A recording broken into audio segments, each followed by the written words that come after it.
खबर ये थी कि प्रधानमंत्री दिल्ली लौटे हैं और वो एलएनजेपी अस्पताल के लिए बस किसी भी वक्त रवाना होंगे। उसकी तस्वीरें आ गई हैं, तो उनकी गाड़ियां तैयार बताई जा रही हैं। कभी भी प्रधानमंत्री एलएनजेपी हॉस्पिटल के लिए निकल जाएंगे। अब इस पर ये बात हो रही थी तो सवाल पूछ लिया समीर जी ने, राहुल गांधी कहाँ हैं? तो फिर वो बात दोबारा आ गई कि राहुल गांधी तो ऐसा लोग बता रहे हैं कि शायद मस्कट चले गए हैं, प्रियंका गांधी जी जो है शायद वो न्यूयॉर्क चली गई हैं।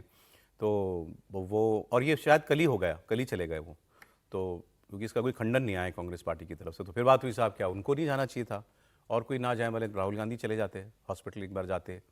तो वो बात अब करनी है इस पर बात आपको, ये चैप्टर हो गया? करनी है सर, अभी भी करनी है, करनी चाहिए, गंभीर बात है। इस पे आप ये मत बोलिए राहुल गांधी किसी एक सेकंड कह रहे हैं आपसे, 10 सेकंड मांग रहे हैं। हाँ। आप लोग शो शुरू जब से हुआ है तब से राहुल गांधी के पीछे पड़ गए। अरे जीने दीजिए ना उस आदमी को अपनी जिंदगी।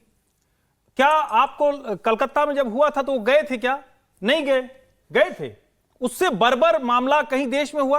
ये तो आतंकवादी हमला कौन सा है। वाला? मैं आरजी कार की बात कर रहा हूं। आरजी कर बर्बर मामला, ये आतंकवादी हमले में क्यों वो जाएंगे? अभी कहीं कोई चुनाव है क्या? कहां गए मैं नहीं जानता हूं। अभी कहीं चुनाव है क्या?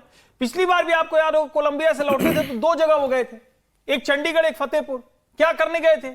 दोनों जगह सिर्फ उसमें दलित खोजने गए थे। एक आईपीएस ऑफिसर ने सुसाइड कर लिया था और एक व्यक्ति जो मानसिक तौर पर अस्थिर था उसकी लोगों ने हत्या कर दी थी, उस पे गए थे वो।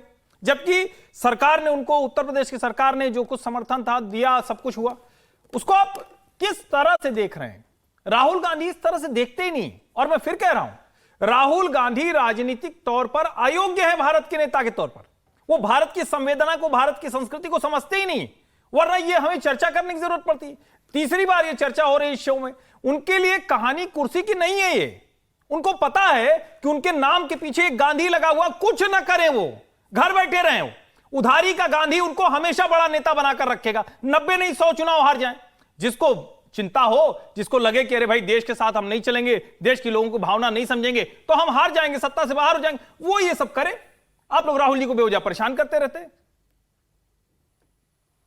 आज हो गया आपका इतिश्री?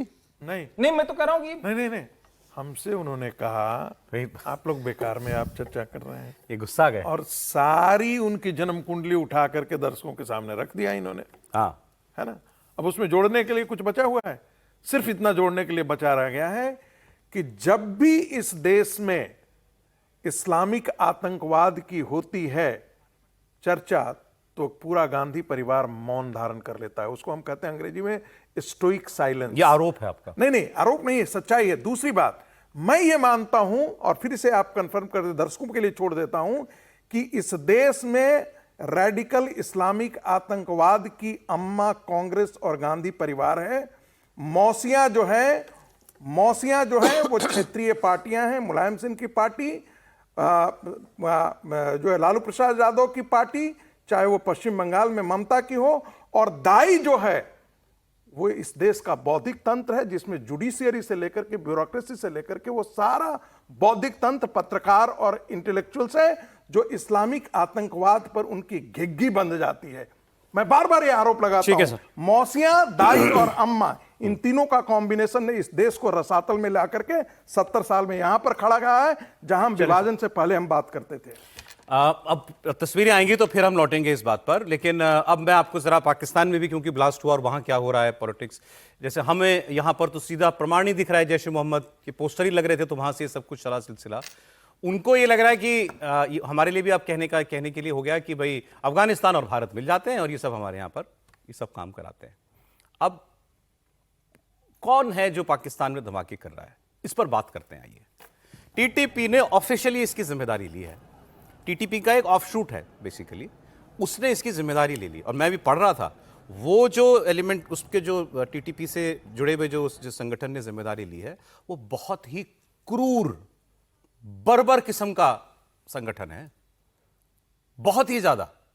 और वो उसने बड़े बड़े हमले किए हैं पास्ट में पाकिस्तान पर, उसने इसकी जिम्मेदारी ली है। कोर्ट के बाहर धमाका, सुसाइड अटैक, 12 लोगों की मौत। अब पाकिस्तान के लोग जो हैं, वो पाकिस्तान के नेता वगैरह, वो अभी जब ये धमाका हुआ तो इसके लिए तो वही ख्वाजा आसिफ सामने आए, इनसे पूछा तो इन्होंने कहा, इन्होंने टारगेट अभी लिया हुआ है अफगानिस्तान। कि ये टीटीपी वाले जो हैं ये पाकिस्तान अफगानिस्तान की शह पे करते हैं, ये उन्हीं के लोग हैं, उन्हीं के भेजे हुए हैं, और फिर अंत में इनकी स्टैंडर्ड लाइन बन गई है।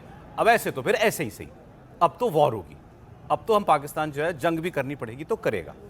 तो उन्होंने सीधे बिना नाम लिए कर दिया है, मतलब तालिबान सरकार को सीधे सीधे जिम्मेदार इसके लिए बता दिया। सुनिए।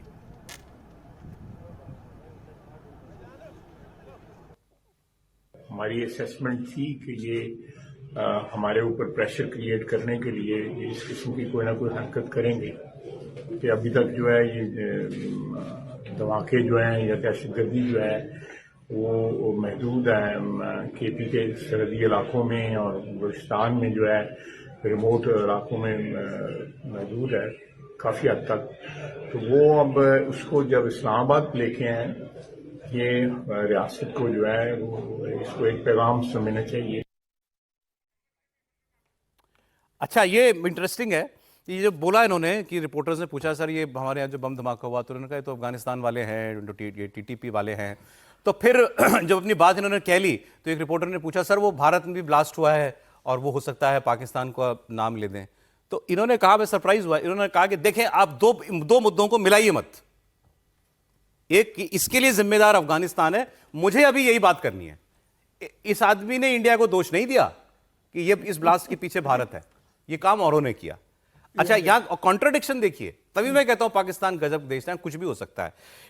इनके प्रधानमंत्री ने ऑफिशियल स्टेटमेंट जारी करके कहा है कि इस्लामाबाद ब्लास्ट के पीछे भारत है, ऑफिशियली कहा है। और रक्षा मंत्री कह रहा है मिलाओ मत दो बातों को, दोनों अलग अलग चीजें। प्रधानमंत्री जब कहते हैं तो ऑफिशियली हो जाता है, मतलब उसमें अलग से उसका मतलब यही लोग उसको प्रधानमंत्री नहीं मानते। मेरे प्रधानमंत्री ने कहा कि भारत इसके हमले के पीछे है, रक्षा मंत्री ना कह रहे हैं डोंट मिक्स टू थिंग्स।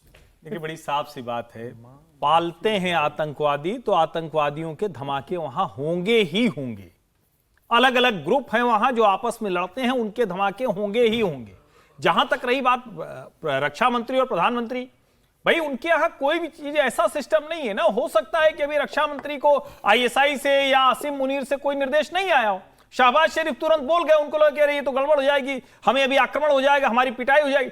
दोनों का अपना अलग अलग जिसको कहें कि सोचने का तरीका है, इस वजह से भी ऐसे बयान आते हैं।